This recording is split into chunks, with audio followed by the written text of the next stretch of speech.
They drove all the way to the State Library and went inside looking for me to see who I was studying with. Shit. Ooh. No! They said, okay, don't do any drugs. And I'm like, we'll do. And did you?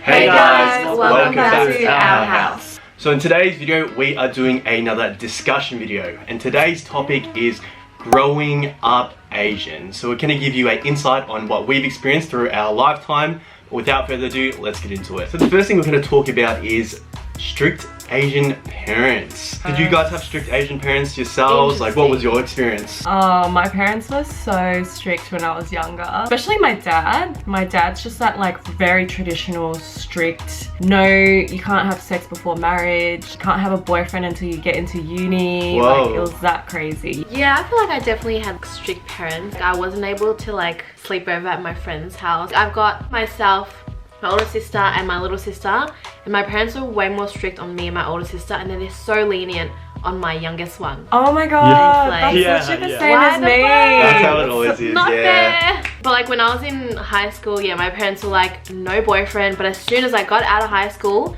and went into uni, they're like, why don't you have a boyfriend? And I'm like, excuse me? I literally That's don't know funny, how to talk to boys because you told me not to. Literally. And then all of a sudden they want me to have a boyfriend. In year 12, when I was doing my VCE, that's when they were like hardcore strict. Like, Wow. I was not able to go out to like any parties. My parents would go on short weekend trips. Yeah. And take my little sister. Yeah. But I wasn't allowed to go What? because Oh my I need God. to focus on my studying.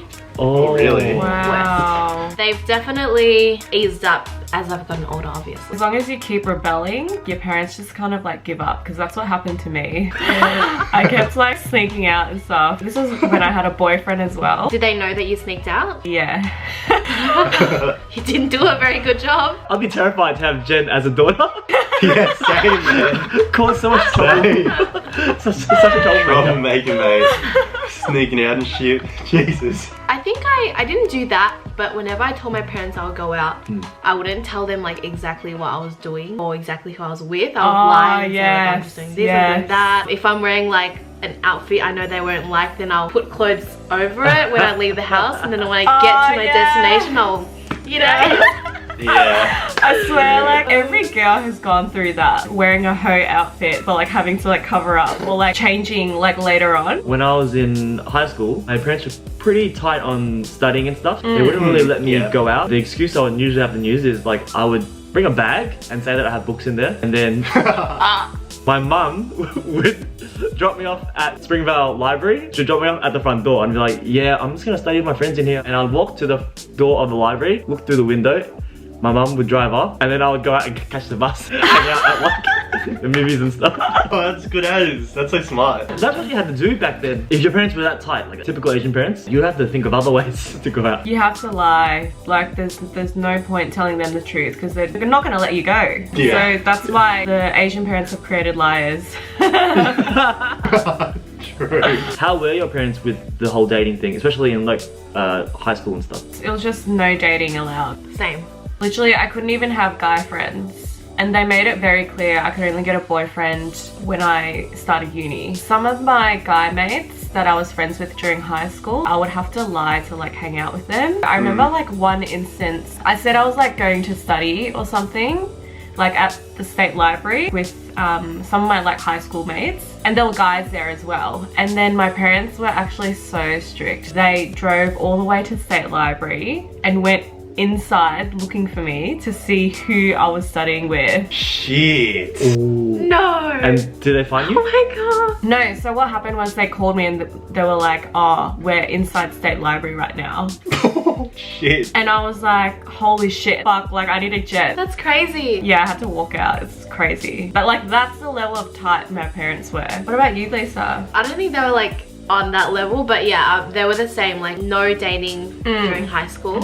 So I didn't. I was a good girl. I didn't. And then as soon as like I went into uni, my parents were like, you need to find a boyfriend. That's so funny. What the heck? I just don't understand that. When I first started dating my boyfriend, like we were only 18, right? So my parents were still very tight. I think as you get older and they realize that, you know, if you're in a serious relationship, then they like kind of overlook that. And they end up being quite happy for you as well. What do you think of like the no dating in high school rule though? I personally don't think it was such a bad thing. I think it's a so-so. I don't think it's too bad as well. To be honest, now that I look back, I'm actually really glad that my parents didn't let me date during high school, because it would have been such a distraction for me, like with my studies. Yeah, exactly. But do boys get that rule? Nah, I don't think so. If there was anything going on, like dating, I wouldn't say anything anyway. Sneaky one, sneaky. Because I know they would not be a fan of it. Priorities wasn't still studying though for me. Like, I didn't really date that much in high school, to be fair. My first ever little girlfriend, we were both like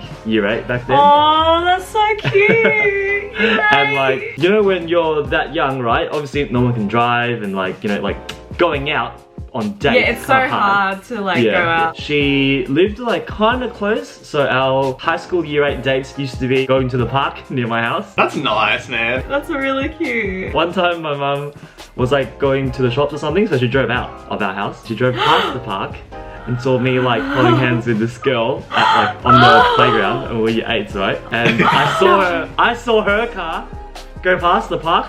I was watching, and then she eye contact. and I was like, oh no, my life's over. Okay, so moving on, how were your parents in terms of like going out with friends, going to parties or like clubbing and raves? Did you guys ever go underage? No. I never did. I think I did a couple times. Not too many times, couple times. Did you use your sister's ID? So this is the best thing about being Asian, because we all look the same. Everyone looks the same. True. Yeah. One of my friends, who was like the only 18-year-old at the time, she ordered replacement driver's licenses. Whoa. Oh. Really? Because if you had like damaged your one, I shouldn't be saying this and giving ideas to like the younger audience. Yeah, true. Basically, she had a couple of spare ones and I used hers, and she was like just a couple in front of the line from me, like when we were going to the club, and she would use her ID and then I would use the same exact one, and they did not notice it at all. You're a little badass. I obviously like never told my parents. Lisa, I'll pick you to be the last one to do that, to be honest, out of us. Like. And then with raves, I didn't really tell them that I was like going to raves. I just told them that it was clubbing as well, until I think it was DEF CON, where I had to like travel for it to Sydney. Yeah. And they said like, why are you going? And then I said, I'm going to a music festival. And then they're like, okay, that's cool. And then they saw on the news about DEF CON, and then they said, are you going to this thing? And I said, yes. They said, okay, don't do any drugs. And I'm like, we'll do. And did you?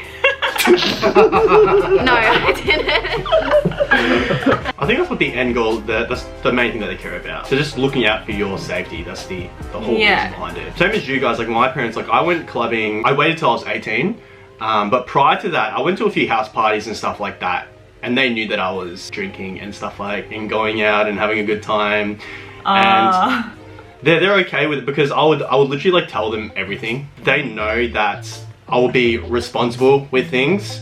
Even when it comes to raves and stuff now, like they know what goes on. I pretty much told them what goes on, and they're like, yeah, we know that, you know, you'll be careful with it. I've developed that trust over time. So guys, when it comes to like studying and your career, do you feel like being Asian kind of played a part in that at all? Oh, definitely. Like yeah, for sure. 110%. My parents, like from the get-go, as I was like finishing high school, choosing what to do with my life, they were like, you know, you should do something like be an optometrist or a doctor or a pharmacist, and try to get into Melbourne Uni. Melbourne Uni is like the best university in Australia. Literally, oh my god. You have to get into Melbourne Uni. And I think it stems from like, they want to impress their friends as well. Yeah, relatives and stuff, oh my god. Yes. Oh my god. It's so annoying. They want to brag to their friends that, you know, my kid goes to Melbourne Uni, the best uni in Australia. They just want to flex. Yeah. Or like my kid got this ATAR, like literally. Yeah, I know. Yeah. In high school, I kind of just like did subjects to get into Melbourne Uni and to get into science. It wasn't something that I was necessarily like fully passionate about, but I did it because, you know, I had that kind of influence from my parents. I studied so hard because I wanted to make my parents proud. Yeah. And then also get a good ATAR, get into a good uni, and good uni is Melbourne Uni for them. Yeah. And they had a course that they wanted in mind for me to do. Like, I felt like I didn't have a lot of empowerment to choose the next pathway in my life. Like, it was already set out for me. What was it? Bachelor of Commerce in Melbourne. Okay. So I'm not even using that course now in my life at the moment.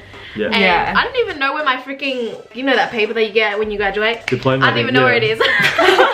Yeah. I remember in high school in like year 11 or year 12, all the unis, they come like and do a career expo thing where all the unis came. So I was looking around and I was looking at this place. It was like a music. Oh, like a music uni? Yeah, something like that. Yeah. After that school day, me and my parents went out to a restaurant and I showed them like all the pamphlets that I got, and they saw the music one. They pointed it out and they're like, no, you can't. Whoa, do that. shit. Oh, no. Literally, they're like, music is just a hobby. I was like, okay, yeah, well, Wow. that's discussion there. Yeah. Yeah. Just crushed my dreams then. Yeah. Actually. Literally. To this day, I always wonder like what my life would be like if I had pursued like my that. actual passion. That's one thing that terrifies me. You never want your kids to have the same thought as what we all just said. Yeah, I think it also, it's probably because like Asian parents, a lot of them think, you know, getting an education and getting like a normal like 9-to-5 job is like the best way to make good money that sustains. But I think for our generation, we know that like you actually don't need to go to uni to do well in life. You can, you know, start your own business like after high school as well. Like a lot of successful people actually don't even like graduate high school, let alone uni. But yeah, I think our parents, especially Asian parents, have that kind of mindset. You can kind of see why. It's like they came from such a rough, you know, environment where they had no stability. So that's what they want for us. They just want us to get a simple 9-to-5 that pays well and work our way up in like a company. Yeah. Like many other kids our age, when you first enter uni, you didn't really know exactly what you wanted to do. So I picked the most broadest thing. I just picked like a Bachelor of Business. When I graduated, it was Christmas. I got a wrapping paper. I wrapped up my diploma in this frame. I gave it to my parents and I was like, hey guys, thank you for everything. This is my, you know, 4 years of uni and like 13 years of education, I did this for you guys. Let me live my life now, please.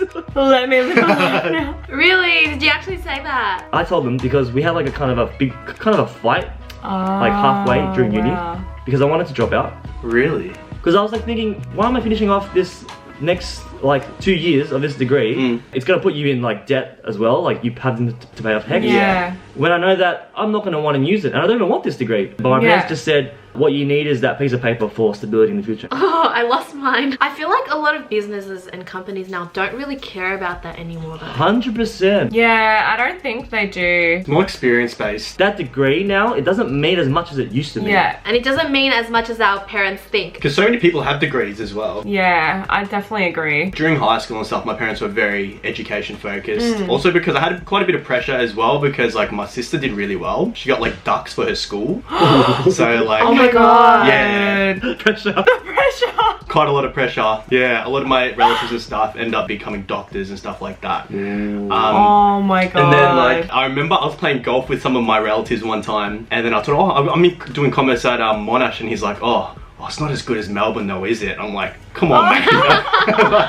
Wow. God, it's a shame you didn't get to Melbourne. I was like, bro, what the fuck are you about, man? Oh wow. Wow. It's just because they're a bit more closed-minded and they just have the traditional approach. Yeah. It doesn't make them bad people, it's just that they just don't look at it in a different way that our generations used to. As Kev said, if and when we have kids, we'll do the same thing. Like, I think education is important, but the whole degrees and everything isn't as much as people put it out to be. Yeah. Like, based on people I know and like workplaces I've worked and where I work now, it's more so based on once you get experience, and also connections is a massive thing, like referrals. If you have inside people, that makes a big difference. And personality too. Personality as well, you're fitting with the culture of the company, all those things like play a role. Chase your dreams, kids. Chase your dreams. Chase them your motherfucking dreams. Alright guys, we're gonna wrap up there. We hope you guys enjoyed this video. Leave a comment down below if you have had similar experiences to us, or leave us a comment below of any other topics you'd like us to cover. Other than that, make sure you like, subscribe and follow us on Instagram, and we'll see you guys next time. Bye.